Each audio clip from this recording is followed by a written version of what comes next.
चलिए इस आधार पे चलो हम रचना करते हैं। पृथ्वी में पृथ्वी की रचना कैसे हुई होगी, जो पृथ्वी की रचना किस प्रकार हुई है, जो इन गुणों के आधार।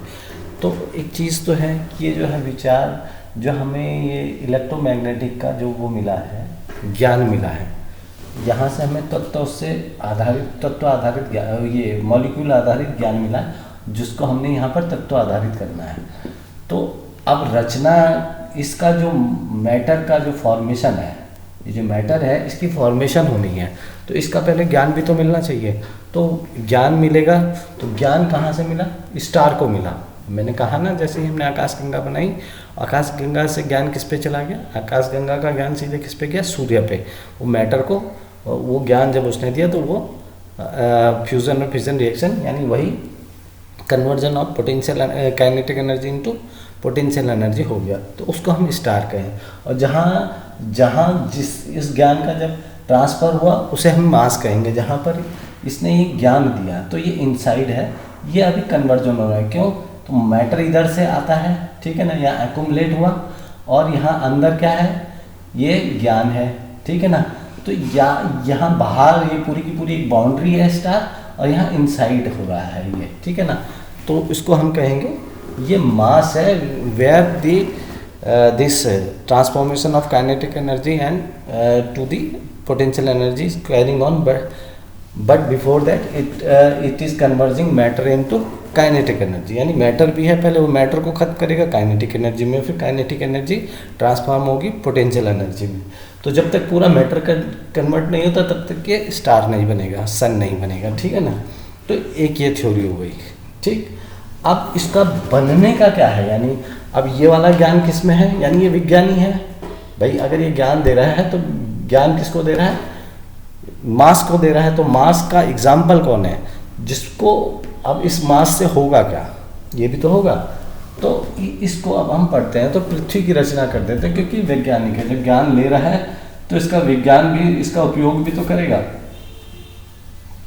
तो आइए जरा हम पृथ्वी की रचना करते हैं। भाई स्टार के बाद क्या हुआ होगा? इस पे इलेक्ट्रोमैग्नेटिक का विज्ञान की भाषा में समझते हैं, ठीक है ना। इलेक्ट्रोमैग्नेटिक की इंफॉर्मेशन है, ठीक। यानी ये इंफॉर्मेशन है, ठीक है ना। अब देखिए एक चीज़ तो हम पहले बता देंगे, जो लाइट है और जो अंधकार है, ठीक है ना, ब्लैक, ये दोनों तो ऑलरेडी प्रेजेंट है।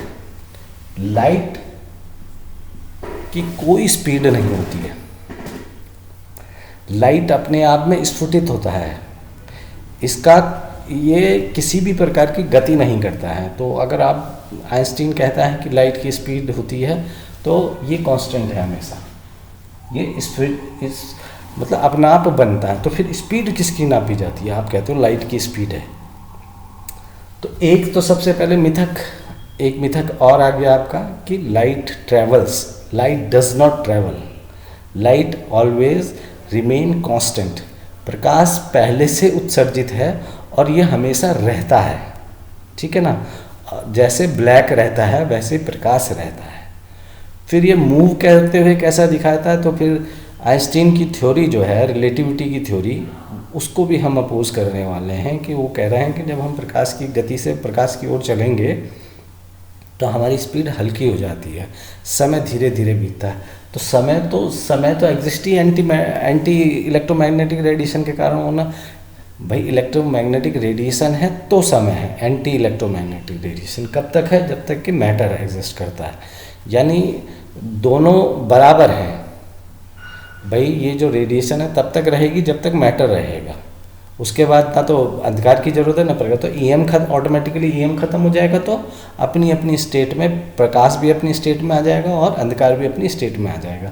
तो ईएम उतना ही प्रेजेंट है, एंटी मैग्नेटिक रेडिएशन उतनी ही, एंटी इलेक्ट्रोमैग्नेटिक रेडिएशन उतनी ही प्रेजेंट है जितना कि मैटर है। यानी मॉलिक्यूल तोड़ने में जितनी एनर्जी लग रही है, ठीक है ना, मॉलिक्यूल तोड़ने में जितनी एनर्जी लगेगी उतनी एनर्जी प्रेजेंट है, ठीक है ना।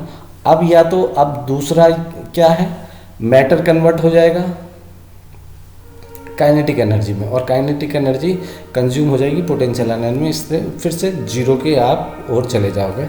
ये प्रोसेस है, और इस जहाँ पर ये सारी प्रोसेस हो रही है उसको हम भोग कहते हैं, भोग काल। वहाँ इकोसिस्टम ऑलरेडी डेवलप हो चुका है। भाई खाने का ही तो है भाई, जो भी आप जिस सिस्टम में रह रहे हो, जिस व्यवस्था में रह रहे हो, जो प्राकृतिक व्यवस्था, यानी जो चाहे ब्रह्मांड की हो चाहे नेचर की हो, तो दोनों ही व्यवस्था में भोग व्यवस्था उपयोगी है, यानी एक इकोसिस्टम क्रिएट हो चुका है, ठीक है ना, एक दूसरे को खाने का। ठीक, अब ये सारी चीज़ें हैं। अब इसे देखिए,